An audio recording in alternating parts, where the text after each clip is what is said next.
प्यारे बच्चों, आज की इस वीडियो में हम पंजाब स्कूल शिक्षा बोर्ड की 7वीं कक्षा की हिंदी द्वितीय भाषा की पाठ्य पुस्तक आओ हिंदी सीखे में से पाठ नंबर 17 अन्याय के विरोध में का अभ्यास हल करेंगे। प्यारे बच्चों, इस वीडियो को देखने से पहले आपने अपनी पाठ्य पुस्तक आओ हिंदी सीखे में से पाठ नंबर 17 अन्याय के विरोध में को जरूर पढ़ लेना है। अभ्यास क्रमांक 1, नीचे गुरमुखी और देवनागरी लिपि में दिए गए शब्दों को पढ़ें और हिंदी शब्दों को लिखने का अभ्यास करें। रूबल, रूबल का हिंदी अनुवाद होगा रूबल। तोखा, तोखा का हिंदी अनुवाद होगा धोखा।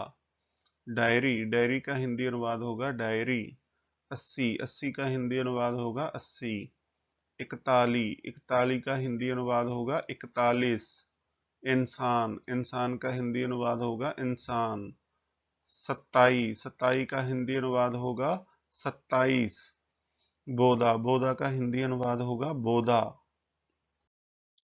क्रमांक 2, नीचे एक ही अर्थ के लिए पंजाबी और हिंदी भाषा में शब्द दिए गए हैं, इन्हें ध्यान से पढ़ें और हिंदी शब्दों को लिखें। वट, वट का हिंदी अनुवाद होगा सिकुड़न। कामदी, कामदी का हिंदी अनुवाद होगा कांपती। भाग या किस्मत, भाग या किस्मत का हिंदी अनुवाद होगा भाग्य। हंजू, हंजू का हिंदी अनुवाद होगा आंसू। चरीट, चरीट का हिंदी अनुवाद होगा खरोंच। ऐतवार, ऐतवार का हिंदी अनुवाद होगा रविवार। क्रमांक 3, इन प्रश्नों के उत्तर एक या दो वाक्यों में लिखें। प्रश्न क, जूलिया कौन थी? लेखक ने उसे अपने कमरे में क्यों बुलाया?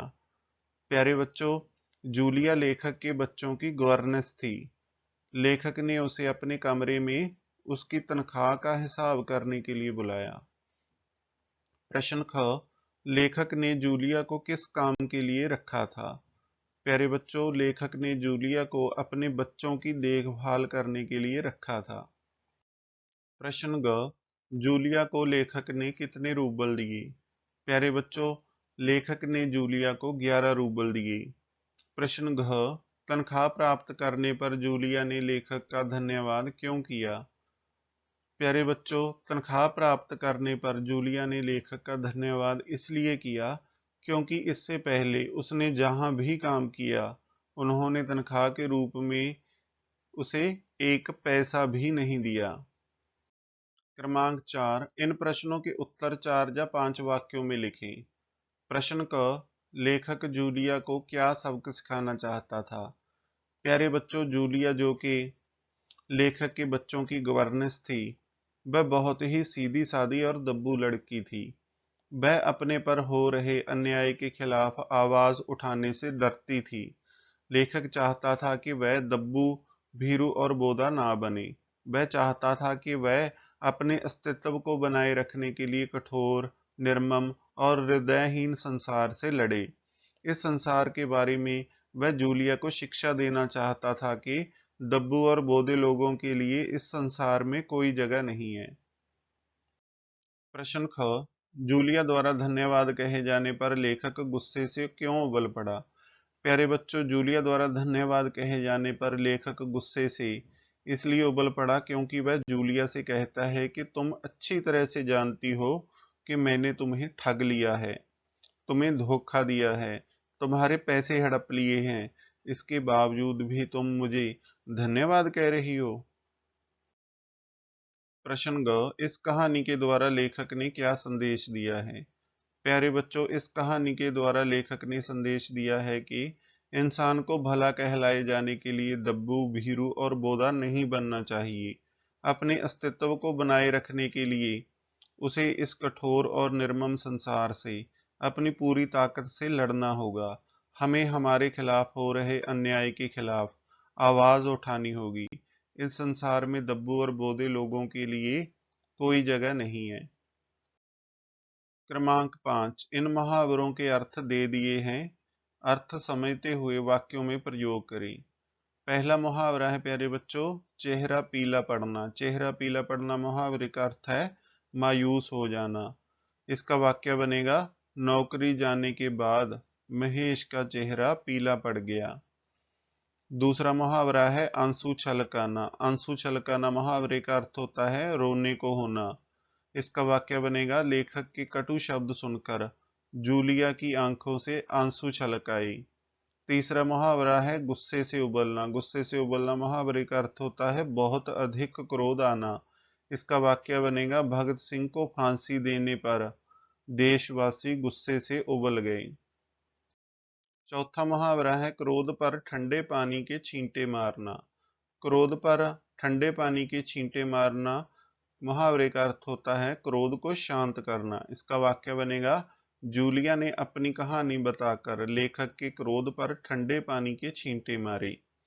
पांचवा मुहावरा है दांतों और पंजों के साथ लड़ना। दांतों और पंजों के साथ लड़ना मुहावरे का अर्थ होता है पूरी ताकत और साधनों के साथ लड़ना। इसका वाक्य बनेगा, हमें अन्याय के खिलाफ दांतों और पंजों से लड़ाई करनी चाहिए। क्रमांक 6, विपरीत शब्द लिखें। नुकसान। नुकसान का विपरीतार्थ शब्द होगा फायदा। अन्याय। अन्याय का विपरीतार्थ शब्द होगा न्याय। झूठ। झूठ का विपरीतार्थ शब्द होगा सच। भीरू। भीरू का विपरीतार्थ शब्द होगा साहसी। विरोध। विरोध का विपरीतार्थ शब्द होगा पक्ष। बीमार। बीमार का विपरीतार्थ शब्द होगा स्वस्थ। क्रमांक 7, समानार्थक शब्द लिखें। तनख्वाह। तनख्वाह का समानार्थक शब्द होगा वेतन। इतवार। इतवार का समानार्थक शब्द होगा रविवार। अचर्ज। अचर्ज का समानार्थक शब्द होगा हैरानी। मालकिन। मालकिन का समानार्थक शब्द होगा स्वामिनी। छुट्टी। छुट्टी का समानार्थक शब्द होगा अवकाश। हफ्ता। हफ्ता का समानार्थक शब्द होगा सप्ताह। नुकसान। नुकसान का समानार्थक शब्द होगा हानि। माफ। माफ का समानार्थक शब्द होगा क्षमा। क्रमांक 8, अन्याय को चुपचाप सहना भी गलत है। लेखक के इस विचार से क्या आप सहमत हैं? समाज में रहते हुए यदि आपके साथ किसी भी क्षेत्र में अन्याय हो रहा हो तो आप उसे स्वीकार कर लेंगे या विरोध करेंगे? अपने विचार लिखिए। प्यारे बच्चों, यहाँ पर आपने अपने विचार लिखने हैं। मैंने उदाहरण के लिए यहाँ पे इसका उत्तर लिखा है। जी हाँ, हम लेखक के इस विचार से पूरी तरह से सहमत हैं कि अन्याय को चुपचाप सहना भी गलत है। यदि अन्याय करना पाप है तो अन्याय सहना भी पाप है। यदि समाज में रहते हुए मेरे साथ किसी भी क्षेत्र में अन्याय हो रहा हो तो मैं उसे स्वीकार नहीं करूंगा और उसका विरोध करूंगा। इस संसार में दब्बू और बोधे लोगों के लिए कोई जगह नहीं है। इस कठोर, निर्मम और हृदयहीन संसार में इज्जत से रहने के लिए हमें अपनी पूरी ताकत के साथ अर्थात दांतों और पंजों के साथ लड़ना पड़ता है। प्रयोगात्मक व्याकरण। अरे मैं क्या झूठ बोल रहा हूँ? शाबाश, मुझे आपसे यही आशा थी। ना ना, मैं स्त्री वध नहीं करूंगा। आह, मेरी प्रजा पर अत्याचार हो रहा है। उपर्युक्त वाक्यों में अरे, शाबाशी, नाना तथा आ शब्द क्रमश विस्मय, हर्ष, घृणा तथा शोक मनोभावों को व्यक्त कर रहे हैं। यह विस्मादिबोधक शब्द हैं। इनका प्रयोग प्राय वाक्य के शुरू में होता है तथा इन शब्दों के बाद जो चिन्ह, प्यारे बच्चों यहाँ पे चिन्ह दिखाया गया है, लगता है उसे विस्मादिबोधक चिन्ह कहते हैं। अतएव जिन शब्दों से विस्मय, हर्ष, घृणा तथा शोक आदि मन के भाव प्रकट हों वह शब्द विस्मादिबोधक कहलाते हैं। कुछ मुख्य विस्मादिबोधक शब्द इस प्रकार हैं। हर्षबोधक शब्द हैं प्यारे बच्चों, आहा, वाह वाह, धन्य आदि। घृणाबोधक हैं धिक, धत, थू थू आदि। शोकबोधक हैं उफ, बाप रे, राम राम, सी, त्राही त्राही आदि। विस्मादिबोधक हैं क्या, ओहो, हैं, अरे।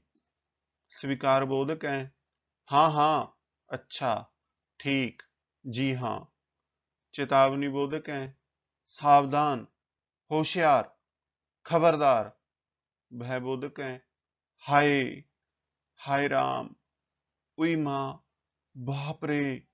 आशीर्वाद बोधक हैं दीर्घायु हो, जीते रहो, खुश रहो।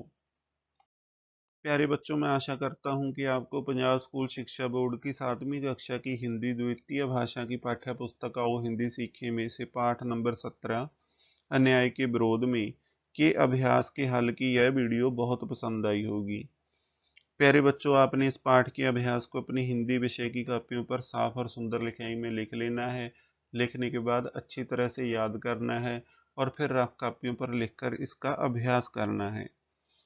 आपको इस पाठ के कठिन शब्दों के अर्थ व अपनी कक्षा से संबंधित अन्य वीडियो के लिंक इस वीडियो के डिस्क्रिप्शन बॉक्स में मिल जाएंगे। आप अपनी कक्षा के सिलेबस के अनुसार उन्हें देख सकते हैं। बच्चों, आपने इस वीडियो को लाइक जरूर करना है और अपनी कक्षा के दूसरे विद्यार्थियों के साथ इसे ज़्यादा से ज़्यादा शेयर करना है। गर्चा स्टडी पॉइंट चैनल को सब्सक्राइब करके बेल के आइकन को ज़रूर दबाना है ताकि इस चैनल पर भविष्य में अपलोड होने वाले सभी शिक्षादायक वीडियोस के नोटिफिकेशन आप तक सबसे पहले पहुंच सके। तो मिलते हैं किसी और वीडियो में। आपका समय शुभ हो। धन्यवाद।